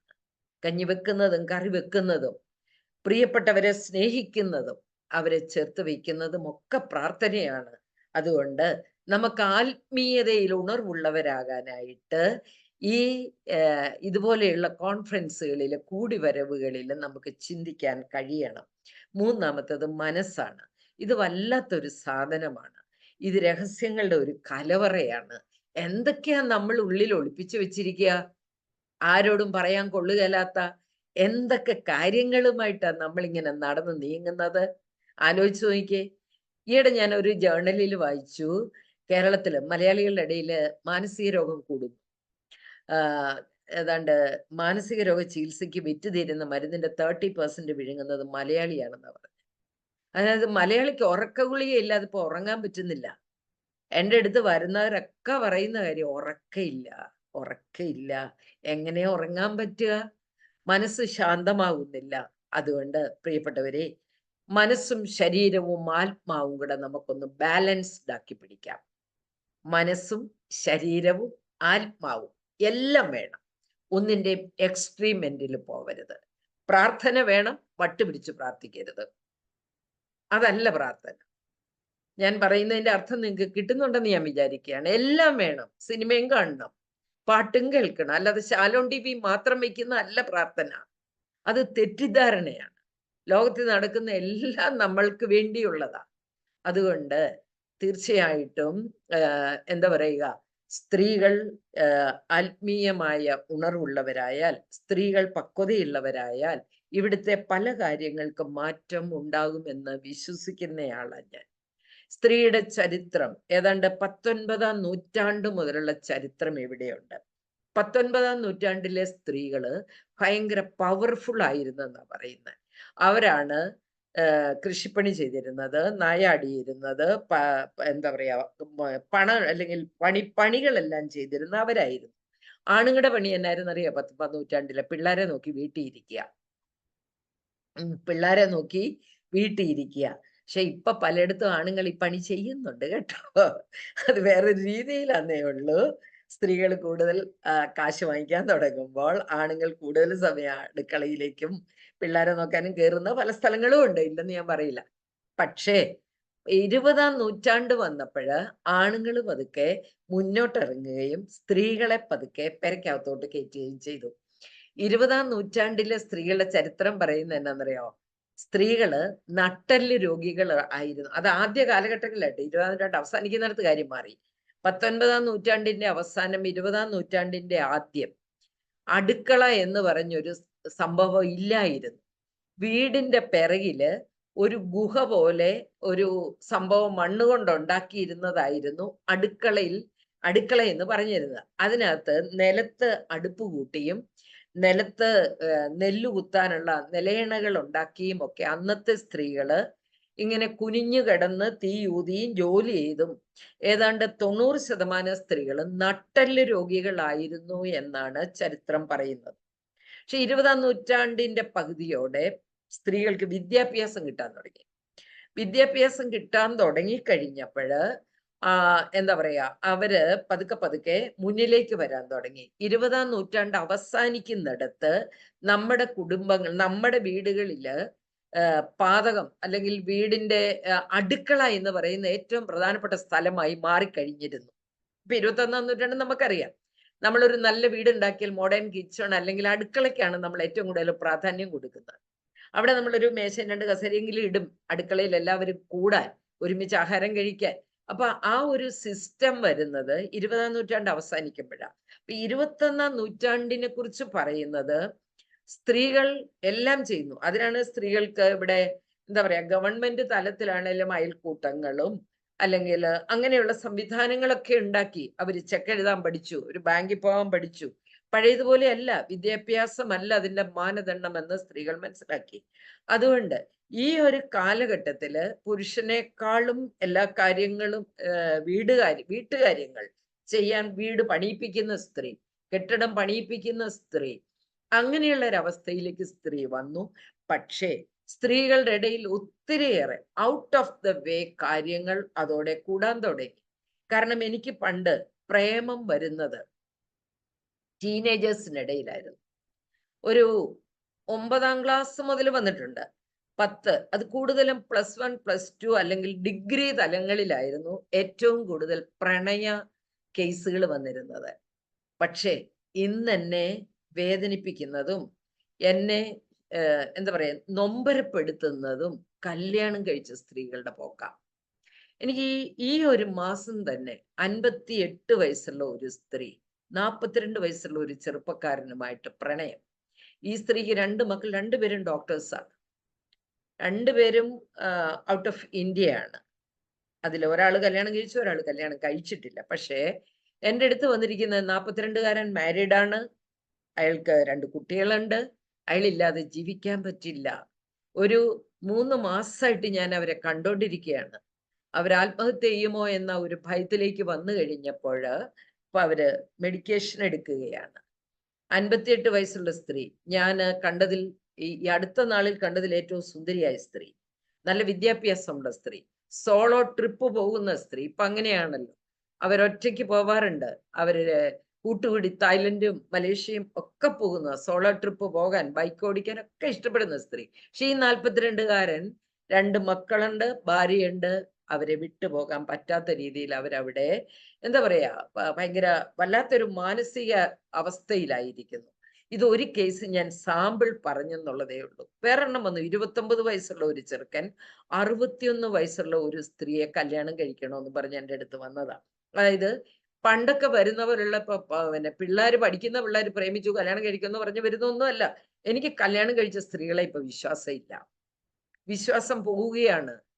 ഔട്ട് ഓഫ് ദ വേ പല പരിപാടികളും കാണിക്കുന്ന അവസ്ഥയിലേക്ക്. അതിന്റെ അർത്ഥം ഞാൻ പറഞ്ഞ എന്നാന്നറിയോ, വിശുദ്ധി നഷ്ടമാകുന്നു നമുക്ക്. സ്ത്രീക്ക് വേണ്ടതൊന്ന് വിശുദ്ധിയാണ്, ആ ശരീരവും മനസ്സും വിശുദ്ധമായിരിക്കുക എന്ന് പറയുന്ന അങ്ങനെയുള്ള സ്ത്രീകളാണ്. പണ്ടൊക്കെ പറയില്ലേ, നമ്മൾ ശപിച്ചാലേക്കും, അത് ശരിയാണ്. അങ്ങനെയുള്ള ഒരു സ്ത്രീ, സൗഹൃദങ്ങൾ, ഔട്ട് ഓഫ് ആവശ്യമില്ലാത്ത സൗഹൃദങ്ങൾ, എക്സ്ട്രാ മാരിറ്റൽ റിലേഷൻഷിപ്സ് കൂടിക്കൊണ്ടിരിക്കുന്നു എന്നുള്ള ഒരു എന്താ പറയാ, എനിക്ക് ഒത്തിരി ഉദാഹരണങ്ങളിലൂടെയാണ് ഞാൻ ഈ പറയുന്നത്. പത്രത്തിൽ വായിച്ചതൊന്നുമല്ല, ഞാൻ പറയത്തില്ല അതൊന്നും. എൻ്റെ മുന്നിൽ വരുന്ന കേസുകൾ വെച്ചിട്ടാണ് ഞാൻ ഇത് പറയുക. എൻ്റെ ഉറക്കം കെടുത്തുന്നു. ഈയിടെ എനിക്ക് വന്നു, സ്വന്തം മകനിൽ നിന്ന് ഗർഭിണിയായ അമ്മ. മാതൃത്വം എന്താണ്? ഒരമ്മയ്ക്ക് എങ്ങനെ മകനോട് കാമം തോന്നുക? മകൻ എങ്ങനെയാണ്, മകൻ പിന്നെ പോട്ടെ ഡ്രഗ് അഡിക്റ്റോ വല്ലതും ആണെങ്കിൽ അങ്ങനെ വരാം. പക്ഷെ ഒരു അമ്മ ഡ്രഗ് അഡിക്റ്റ് അല്ലല്ലോ. അതുകൊണ്ട് പ്രിയപ്പെട്ട അമ്മമാരെ, ഈ തലമുറയിലെ അമ്മമാർ ഉണരണം, വിശുദ്ധിയുള്ള അമ്മമാരാവണം, നല്ല അമ്മമാരാവണം. എൻ്റെ അടുത്ത് വരുന്ന പ്രശ്നക്കാരായ ഭാര്യ ഭർത്താക്കന്മാരൊക്കെ എന്നോട് സ്ഥിരം ചോദിക്കാറുള്ള ഒരു ചോദ്യമുണ്ട്: കുടുംബത്ത് സന്തോഷം ഉണ്ടാവാൻ എന്താണ് ചെയ്യേണ്ടത്? കുടുംബത്ത് സമാധാനം ഉണ്ടാവാൻ എന്താണ് ചെയ്യേണ്ടത്? ഞാൻ ഇവർക്ക് സ്ഥിരം കൊടുക്കുന്ന ഒരു മറുപടിയുണ്ട്: കുടുംബത്ത് സന്തോഷവും സമാധാനം ഉണ്ടാവാൻ നിങ്ങൾ ഒരു കാര്യം ചെയ്യും, നിങ്ങൾ രണ്ടുപേരും കൂടെ അങ്ങ് സ്നേഹിക്കേ. നിങ്ങൾ വേറെ ഒന്നും ചെയ്യണ്ട, രണ്ടുപേരും കൂടെ ഒന്ന് സ്നേഹിച്ചാൽ മതി. ആ സ്നേഹം ഒരു ടോട്ടൽ ഗിവിങ് ആണ്. ആ സ്നേഹം ഒരു അൺകണ്ടീഷണൽ ലവ് ആണ്. പക്ഷേ ഇന്നത്തെ മനുഷ്യന് സംഭവിച്ചിരിക്കുന്ന ഏറ്റവും വലിയ കുഴപ്പമെന്ന് എനിക്ക് തോന്നുന്നത്, നമുക്ക് സ്നേഹിക്കാനുള്ള കഴിവ് കുറഞ്ഞുകൊണ്ടിരിക്കും. ഒരു ഇമോഷണൽ ഡ്രൈനസ് എന്നെയും നിങ്ങളെയും ഒക്കെ ബാധിച്ചിട്ടുണ്ട്. വൈകാരിക തലത്തിലുള്ള ഒരു കുറവ്. അതിന്റെ കാരണങ്ങൾ തേടി ചെല്ലുമ്പോൾ എനിക്ക് തോന്നാറുണ്ട്, ബുദ്ധിയുടെ തലത്തിൽ നമ്മൾ ഇന്ന് വളരെ ഉയരങ്ങളിലാണ്. ബുദ്ധി കൂടുന്തോറും നമുക്കിത് കോടാലിയായിട്ട് മാറിക്കൊണ്ടിരിക്കുക. ഞാൻ ഈയിടെ കണ്ടുപിടിച്ച ഒരു കണ്ടുപിടുത്തമുണ്ട്: ബുദ്ധി കൂടുന്തോറും മനുഷ്യൻ ചിരിക്കത്തില്ല. സത്യാനി പറഞ്ഞ് അത് ഞാൻ പല ഗ്രൂപ്പുകൾക്ക് ക്ലാസ് എടുക്കാൻ പോകും. ചിലപ്പോൾ ഹൈലി ക്വാളിഫൈഡ് ആയിട്ടുള്ള സ്ത്രീകളുടെ ചില സെമിനാറുകളുണ്ട്. എന്ന് പറഞ്ഞാൽ ഞാൻ ഈയിടെ പോയിരുന്നു അങ്ങനെ ഒരു സെമിനാർ, അത് പേരൊന്നും പറയുന്നില്ല കാരണം ഇതിനകത്ത് പലരാണ് ഇരിക്കുന്നതുകൊണ്ട്. അങ്ങനെ ഒരു സെമിനാറിൽ എല്ലാവരും ഹൈലി ക്വാളിഫൈഡാണ്, പക്ഷെ നമ്മൾ എന്നാ പറഞ്ഞാലും അവർ അനങ്ങുകയില്ല. അങ്ങനെ ഇരിക്കുകയാണ്, വെട്ടുപോത്ത് പോലെ എന്നെ നോക്കിക്കൊണ്ടിരിക്കുകയാണ്, ചിരിക്കത്തേയില്ല.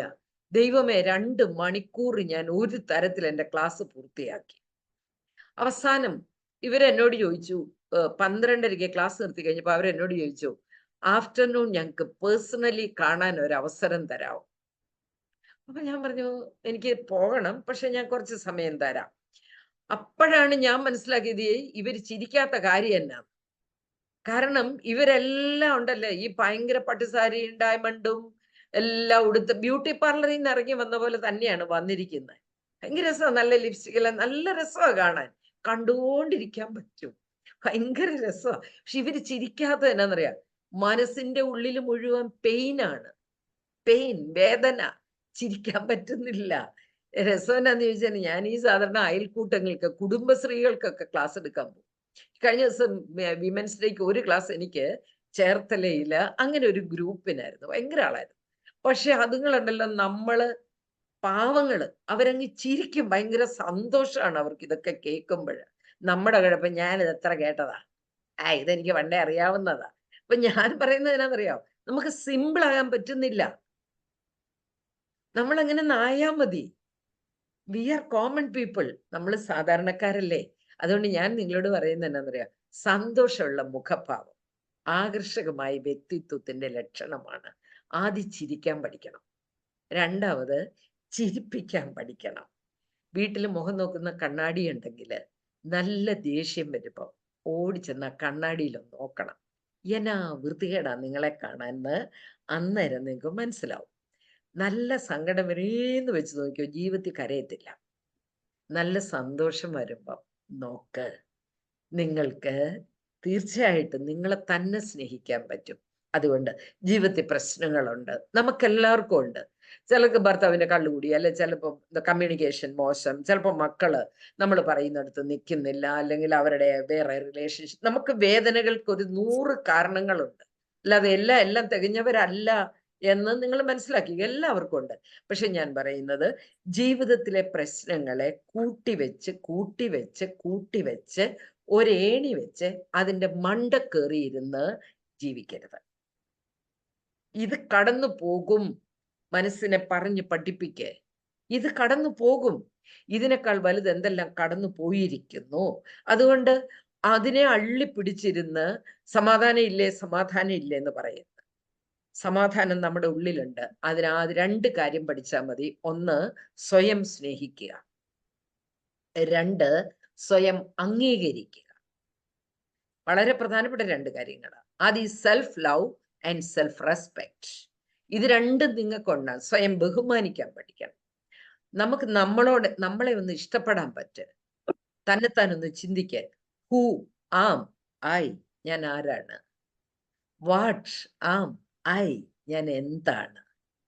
ഹൗ ആം ഐ, തന്നെ നിങ്ങൾ ചിന്തിക്കണം ഇടയ്ക്കിടയ്ക്ക് ഇരുന്ന്. ഹൂ ആം ഐ, ഞാൻ ആരാണ്? I am Grace. What am I, ഞാൻ എന്താണ്? I am a woman, I am a mother, I am a wife, I am a grandmother, I am a person, I am a human. നിങ്ങൾക്ക് എല്ലാവർക്കും ഇങ്ങനെ ഒത്തിരി കണ്ടുപിടിക്കാൻ പറ്റും.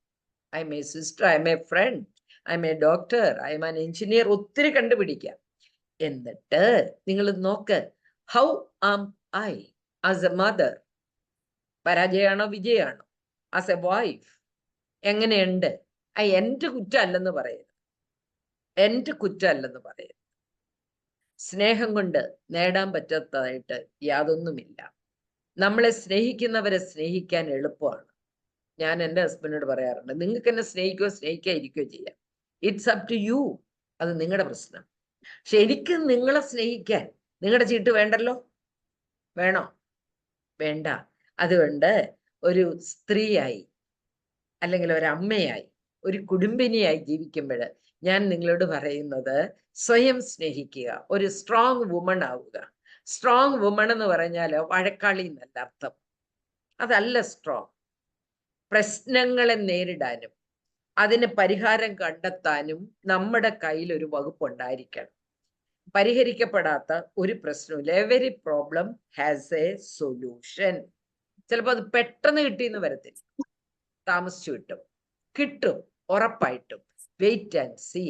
അതുകൊണ്ട് ഞാൻ നിങ്ങളോട് പറയുന്നത്, നമ്മുടെ ഏൽപ്പിച്ചിരിക്കുന്ന നമ്മുടെ ഉത്തരവാദിത്വങ്ങൾ, കുടുംബത്തിലായാലും സമൂഹത്തിൽ എവിടെയായാലും, അവിടെ നമ്മുടെ ഉത്തരവാദിത്വങ്ങളെ ഭംഗിയായി എൻ്റെ കഴിവിൻ്റെ മാക്സിമം ചെയ്യാൻ ഞാൻ തയ്യാറാണ് എന്ന് തീരുമാനിക്കും. ഇപ്പൊ ഇതുപോലെ ഒരു ജ്ഞാനായ വിമൻസ് കോൺഫറൻസ് അല്ലെങ്കിൽ ഇതുപോലെ ഒരു അസോസിയേഷനിൽ നമ്മൾ പങ്കെടുക്കുമ്പോൾ എല്ലാ സ്ത്രീകൾക്കും ഉള്ള കഴിവ് ഒരുപോലെ ആയിരിക്കില്ല. ചിലർക്ക് നല്ല ലീഡർഷിപ്പ് ക്വാളിറ്റി കാണും, ചിലർക്ക് പാടാനുള്ള കഴിവ് കാണും, ചിലർക്ക് വേറെ പലതും കാണും. അപ്പൊ നമ്മൾ എല്ലാവരും കൂടെ കൂടുമ്പോൾ അതിനെ നമുക്കൊരു സംഭവമാക്കി മാറ്റാൻ പറ്റും. പക്ഷേ സാധാരണഗതിയിൽ ഞാൻ പറയാറുണ്ട്, പെണ്ണുങ്ങൾക്ക് പാര പണിയുന്നത് പെണ്ണുങ്ങൾ തന്നെയാണ്. സ്ത്രീകളുടെ കുറ്റം കണ്ടുപിടിക്കുന്നത് സ്ത്രീകൾ തന്നെയാണ്, ആണുങ്ങളെക്കാളേറെ. അതുകൊണ്ട് നമുക്ക് എല്ലാവരെയും വിശാലമായിട്ട് കാണാനും എല്ലാവരെയും അംഗീകരിക്കാനും ഒരു മനസ്സുണ്ടാകുമ്പോൾ നമ്മളെ അംഗീകരിക്കും. ഒരു സ്ത്രീ ആയതുകൊണ്ട് എനിക്കിതുവരെ ഒരു ബുദ്ധിമുട്ടും ഉണ്ടായിട്ടില്ല. സ്ത്രീ ആയതുകൊണ്ട് എന്നെ ആരും ചൂഷണം ചെയ്തിട്ടില്ല. ഇന്ന് വരെ ധൈര്യമായിട്ട് എനിക്ക് പറയാൻ പറ്റും. ആവശ്യമില്ലാത്ത സൗഹൃദങ്ങൾ എനിക്കില്ല. ആരോടും ഞാൻ ആവശ്യത്തിൽ കൂടുതൽ സൗഹൃദങ്ങൾ ഉണ്ടാക്കില്ല. ഭയങ്കര സ്ട്രിക്റ്റ് ആ കാര്യത്തിൽ ഞാൻ. എനിക്ക് ഇൻസ്റ്റാഗ്രാം ഇല്ല, എനിക്ക് ഫേസ്ബുക്ക് ഇല്ല, മെസ്സഞ്ചർ ഇല്ല, ഇതൊന്നും വേണ്ട എന്ന് വെച്ചിരിക്കുന്നു. എനിക്ക് അങ്ങനെ എന്താ പറയാ, എനിക്ക് ആവശ്യമില്ലാത്ത കാര്യങ്ങളില്ല. ബട്ട് അത്യാവശ്യമുള്ള സൗഹൃദങ്ങൾ അല്ലാതെ അതിനപ്പുറത്തേക്ക് ഞാൻ എൻ്റെ സമയത്തെ കളയാറില്ല. എൻ്റെ സമയം എനിക്ക് നല്ല പുസ്തകം വായിക്കാൻ ഉപയോഗിക്കാം, അല്ലെങ്കിൽ കുറെ പാവപ്പെട്ട മനുഷ്യന്മാരുടെ കണ്ണുനീര് ഒപ്പാനായിട്ട് ഉപയോഗിക്കാം. അതുകൊണ്ട് നമ്മൾ ഈ ലോകത്തിൽ നിന്ന് കടന്നു പോകുമ്പോൾ വെറുതെ അങ്ങ് കടന്നുപോയി എന്ന് പറയാതെ എന്തെങ്കിലുമൊക്കെ നമ്മൾ ചെയ്തു വെച്ചിട്ട് പോകണ്ടേ, വേണം. അതിന് നിങ്ങൾക്ക് സാധിക്കട്ടെ എന്ന് ഞാൻ ആശംസിക്കുകയാണ്. അതുകൊണ്ട് ഞാൻ നിങ്ങളോട് പറയുന്ന സ്നേഹം അത് കലഹിക്കുന്നില്ല, കോപിക്കുന്നില്ല, തിന്മയായത് ചിന്തിക്കുന്നില്ല. 1 കൊറിന്ത്യർ 13.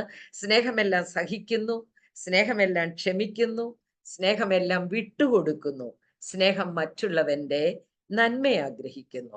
അതുകൊണ്ട് നമുക്ക് പരസ്പരം സ്നേഹിക്കാം, പരസ്പരം നന്മ ആഗ്രഹിക്കാം. ലോകത്തിന്റെ എല്ലാ ഭാഗത്തു നിന്നും നമുക്ക് ഒരുമിച്ച് ഇങ്ങനെ കൈ കോർക്കാനായിട്ടൊരു പ്ലാറ്റ്ഫോം, അതൊക്കെ ശരിക്കും പറഞ്ഞാൽ അത്ഭുതമാണ് ഇതൊക്കെ. പണ്ടൊക്കെ എത്ര ദിവസം കൊണ്ടാണ് നമ്മൾ ഒരാളുടെ അടുത്തൊരു എഴുത്തയച്ച് കിട്ടി മറുപടി വരുന്നത്. ഞാനൊക്കെ കല്യാണം കഴിച്ച് എഴുത്തയക്കുന്ന കാലമാണ്. ഇതിപ്പോ നമുക്കെല്ലാം വളരെ പെട്ടെന്ന് സാധിക്കുകയാണ്. അപ്പൊ ഇങ്ങനെ ഒരു കൂട്ടായ്മ ഒരുക്കിയതിന് ഞാൻ നിങ്ങളെ അഭിനന്ദിക്കുന്നു. ഒരുമിച്ച് ചേർന്ന് പ്രവർത്തിക്കുമ്പോൾ തീർച്ചയായിട്ടും നമുക്ക് പലതും ചെയ്യാൻ പറ്റും. അവിടെ ഞാൻ നിങ്ങളോട് പറയുന്നത്, നെക്സ്റ്റ് ജനറേഷനിലെ പെൺകുട്ടികളെ വിശുദ്ധിയിൽ വളർത്തുന്നതിൽ അമ്മമാര് അതിന് എന്താ പറയാ, പ്രാർത്ഥന വേണം, അതിന് വേണ്ട മനസ്സ് വേണം, അതിന് നിർബന്ധ ബുദ്ധി വേണം.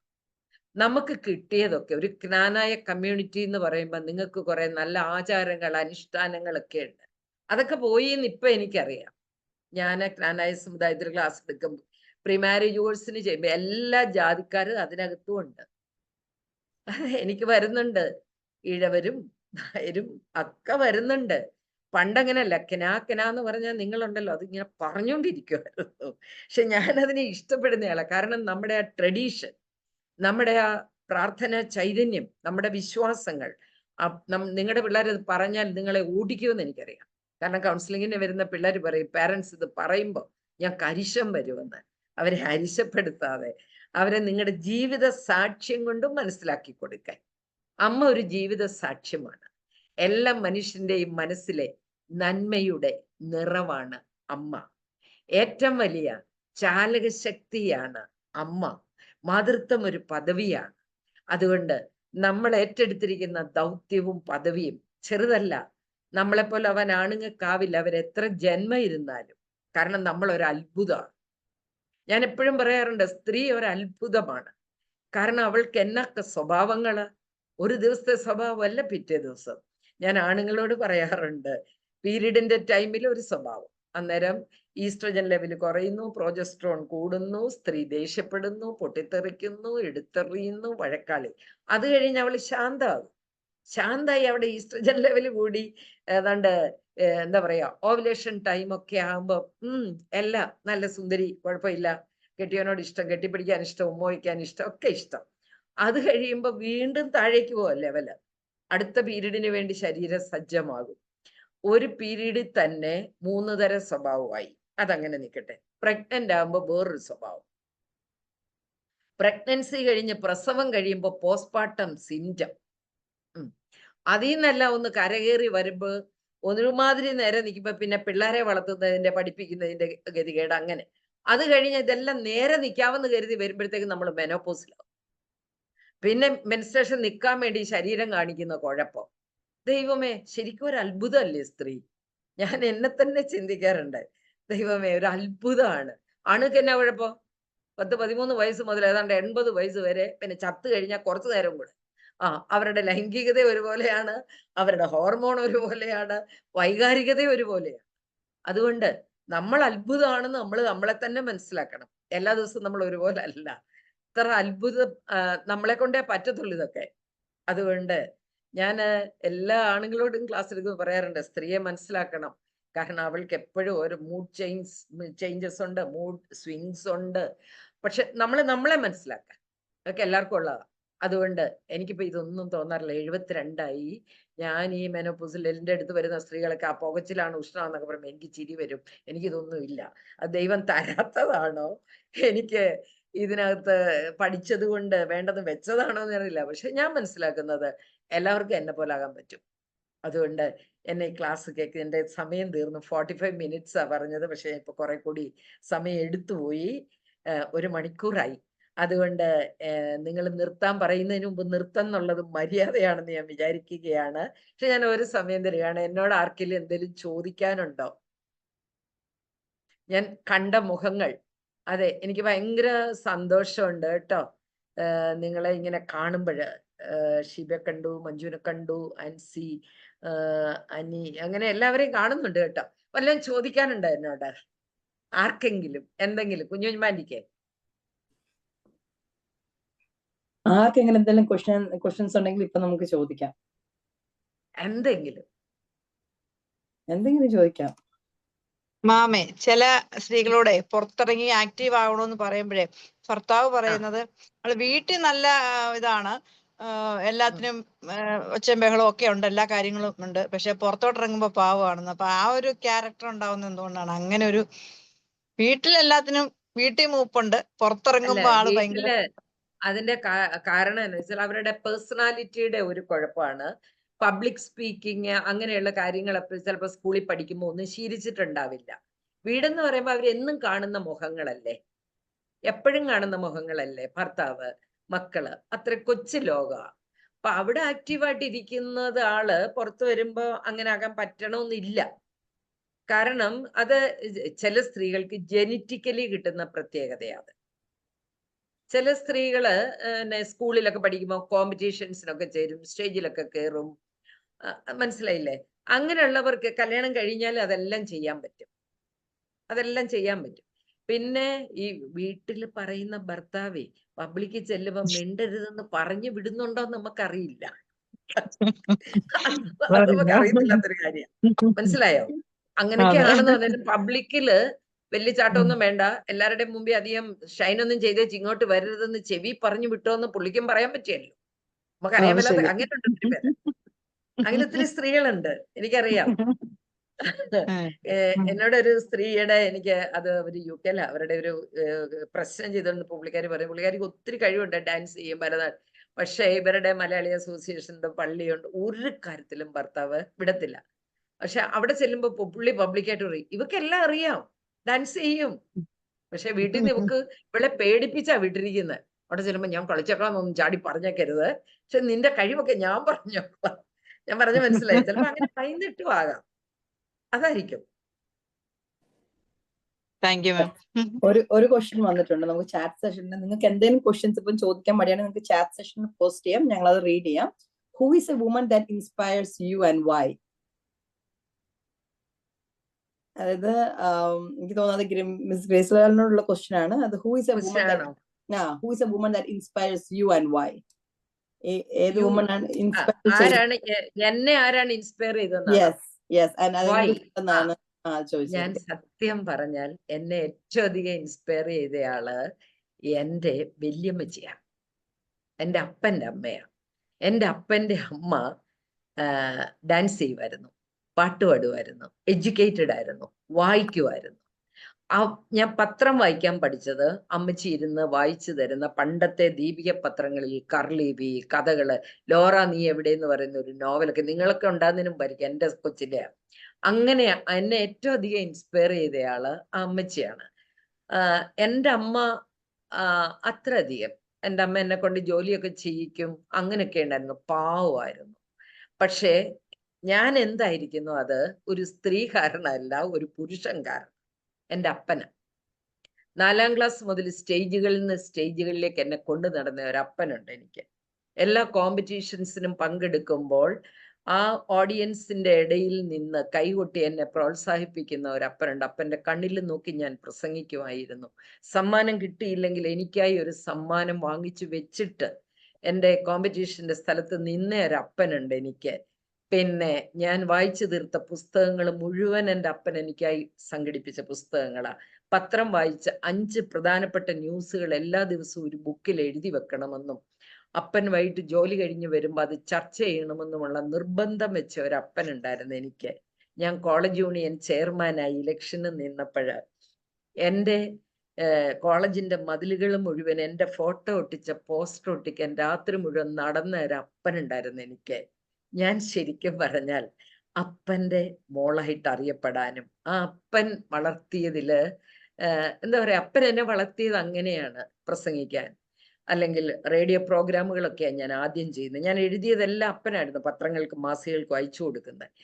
എനിക്ക് എന്നെ അങ്ങനെ ഒരു സ്ത്രീയെക്കാളേറെ എന്നെ സ്വാധീനിച്ച ആള് എൻ്റെ അപ്പനാണ്. പിന്നെ എന്താ പറയുക, കല്യാണം കഴിച്ചു വന്നു കഴിഞ്ഞപ്പോൾ എൻ്റെ അമ്മായിയമ്മ ഭയങ്കര എഡ്യൂക്കേറ്റഡ് ആയിരുന്നു. ഞാൻ സൈക്കോളജി പഠിക്കുന്ന സമയം എൻ്റെ സൈക്കോളജി പുസ്തകങ്ങൾ മുഴുവൻ വായിച്ച് ഞങ്ങൾ രണ്ടുപേരും കൂടെ ചർച്ച ചെയ്യുമായിരുന്നു. അങ്ങനെ ഒരു അമ്മ, നല്ലൊരമ്മായിമ്മ ഉണ്ടായിരുന്നു എനിക്ക്, നല്ലൊരമ്മായിമ്മ. എന്നെ ഇങ്ങനെ ഉരുക്കി വിടുന്ന ഒരമ്മ. അപ്പനും അങ്ങനെ ആയിരുന്നു കേട്ടോ. അങ്ങനെ 1, 2, 3 പേരാണ് എന്നെ അഴിച്ചു വിട്ടിരിക്കുക. അതെന്നെ പെണ്ണെണ്ണം വന്നപ്പോൾ ഞാൻ 3 കാര്യം പറഞ്ഞു. കള്ളു കുടിക്കുമെങ്കിൽ എന്നെ കെട്ടരുത്, സീട്ട് വലിക്കുമെങ്കിൽ എന്നെ കെട്ടരുത്, പിന്നെ ജോലിക്ക് വിടുകയില്ലെങ്കിൽ എന്നെ കെട്ടരുത്, എനിക്ക് ജോലിക്ക് പോകണം, എനിക്ക് പഠിക്കും, എനിക്ക് പഠിക്കണം, ജോലി ചെയ്യണം. ഇത് 3 പറ്റിയില്ലെങ്കിൽ എന്നെ കല്യാണം കഴിക്കണ്ടെന്ന് ഞാനങ്ങ് പറഞ്ഞു. പക്ഷേ എന്നെ അഴിച്ചു വിട്ടിരിക്കുകയാണ്. എനിക്ക് എല്ലാവരുടെയും സപ്പോർട്ടുണ്ട്. എൻ്റെ മരുമക്കൾ ഇപ്പൊ എന്നെ സ്വാധീനിക്കുന്ന എൻ്റെ മൂത്ത മരുമകളാണ്. ഭയങ്കര മിടിക്കുക. തേങ്ങ അവിടെ നിന്ന് തെങ്ങ കയറി ഇട്ടുകൊണ്ട് വരുന്ന കുട്ടിയാണ്. നന്നായി കുക്ക് ചെയ്യും, നന്നായി ഡ്രൈവ് ചെയ്യും. ഞങ്ങൾ ഒരുമിച്ച് സിനിമയ്ക്കൊക്കെ പോകും. അപ്പൊ ഞാൻ പറഞ്ഞു, എന്നെ അങ്ങനെ സ്വാധീനിക്കുന്നവരല്ല, എൻ്റെ ചുറ്റും നിൽക്കുന്ന എന്നെ എന്താ പറയാ ഞാനാക്കുന്നതിൽ ഓരോ പങ്ക് വഹിക്കുന്നവര്, അങ്ങനെയുള്ളവരാണ്. ഒരു സ്ത്രീയാണ് എന്നെ സ്വാധീനിച്ചതെന്ന് പറയാൻ പറ്റും. പക്ഷെ ടീച്ചേഴ്സ് ഒത്തിരി സ്വാധീനിച്ചിട്ടുണ്ട്. കോളേജിലൊക്കെ എന്നെ എല്ലാത്തിനും യൂണിയനിലേക്കൊക്കെ കയറ്റിവിട്ട കന്യാസ്ത്രീയാണ്. അവരൊത്തിരി സ്വാധീനിച്ചിട്ടുണ്ട്. എൻ്റെ കഴിവ് കണ്ടെത്തി പ്രസംഗിക്കാനും എഴുതാനും ഒക്കെ എന്നെ സ്വാധീനിച്ചു. അതൊരു സ്ത്രീയല്ല എന്നെ ഇൻസ്പയർ ചെയ്ത്. പക്ഷെ എനിക്ക് ഇഷ്ടമുള്ള ഒത്തിരി സ്ത്രീകളുണ്ട്. ഇന്ദിരാഗാന്ധി, സോണിയാഗാന്ധി, അങ്ങനെ കുറെ പേരുണ്ട് എനിക്ക് ഇഷ്ടമുള്ള. Okay, thank you. എന്തെങ്കിലും ക്വസ്റ്റ്യൻസ് ഉണ്ട്? Thank you so much. വേറെ എന്തെങ്കിലും ക്വസ്റ്റ്യൻസ് ഉണ്ട് ആർക്കെങ്കിലും?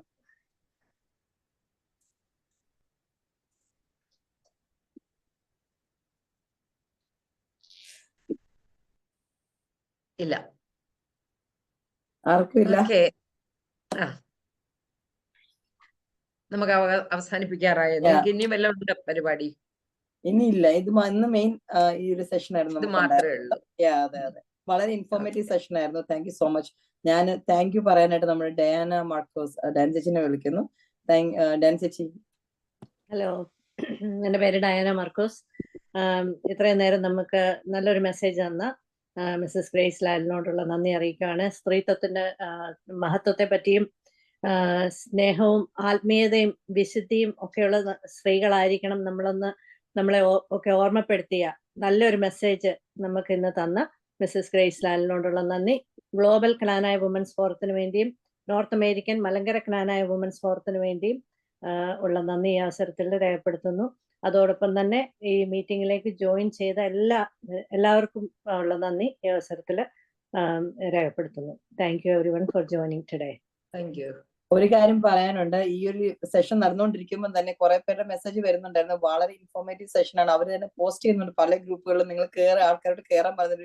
അമേരിക്കയിലൊക്കെ ഇത് ഏർലി മോർണിംഗ് ആണ്, അതുകൊണ്ടാണ് നമുക്ക് ഒത്തിരി പേരെ ചെയ്യിപ്പിക്കാൻ പറ്റാഞ്ഞത്. ഇപ്പൊ ഓസ്ട്രേലിയയിലൊക്കെ ആണെങ്കിൽ നൈറ്റ്, അവിടെ ചേച്ചി ഓസ്ട്രേലിയയിലാണ്.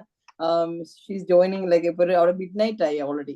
അപ്പൊ അതുകൊണ്ടാണ് നമുക്ക് പകുതി പേര് ജോയിൻ ചെയ്യിക്കാൻ പറ്റുന്നത്. പക്ഷെ ഒത്തിരി പേരുടെ മെസ്സേജ് വരുന്നുണ്ടായിരുന്നു. വളരെ ഇൻഫോർമേറ്റീവ് സെഷൻ ആണെന്നുള്ളത്. Thank you so much for taking your time to join today. Thank you all. Thank you all for joining. നമ്മൾ ഇനിയും എല്ലാവർക്കും നന്ദി. എന്നെ കേട്ടതിന്, എന്നെ വിളിച്ചതിന് എല്ലാത്തിനും ഞാൻ നന്ദി. ഞാൻ പ്രാർത്ഥിക്കുകയാണ് നിങ്ങളുടെ എല്ലാ പ്രവർത്തനങ്ങൾക്കും സർവശക്തനായ ദൈവം ധാരാളമായി 100 മേനിയായി 1000 മേനിയായി ദൈവം നിങ്ങൾക്ക് അതിനുള്ള അനുഗ്രഹങ്ങൾ ചൊരിയട്ടെ എന്ന് ഞാൻ പ്രാർത്ഥിക്കുന്നു. എൻ്റെ പ്രാർത്ഥനയിൽ നിങ്ങൾ എല്ലാവരെയും ഞാൻ ഓർക്കാം. ഞാൻ ഏതാണ്ട് ഒത്തിരി രാജ്യങ്ങളിലെ ആൾക്കാരുമായിട്ട് സ്ഥിരം ഓൺലൈൻ കൗൺസിലിംഗ് ഉണ്ട്. അതുകൊണ്ട് എനിക്ക് ടൈം വ്യത്യാസമൊക്കെ എനിക്കറിയാം. ഇപ്പൊ ചിക്കാഗോയിൽ നിന്ന് ഒരു പ്രോഗ്രാമിന് തന്നെ അവർ ചോദിച്ചിട്ടുണ്ട്. എനിക്കറിയില്ല വരാൻ പറ്റുമോ എന്ന് എനിക്കറിയില്ല. ടൈം ചോദിച്ചിട്ടുണ്ട്. ഓക്കെ, അപ്പൊ എല്ലാവർക്കും എല്ലാ ആശംസകളും നന്ദിയും നേർന്നുകൊണ്ട് നിർത്തട്ടെ. നന്ദി. Thank you for joining everyone. Thank you. Thank you everyone for joining. നമ്മൾ ഇനി ഇങ്ങനത്തെ sessions കൊണ്ടുവരുന്നതായിരിക്കും. So please stay tuned for that. Okay, thank you everyone.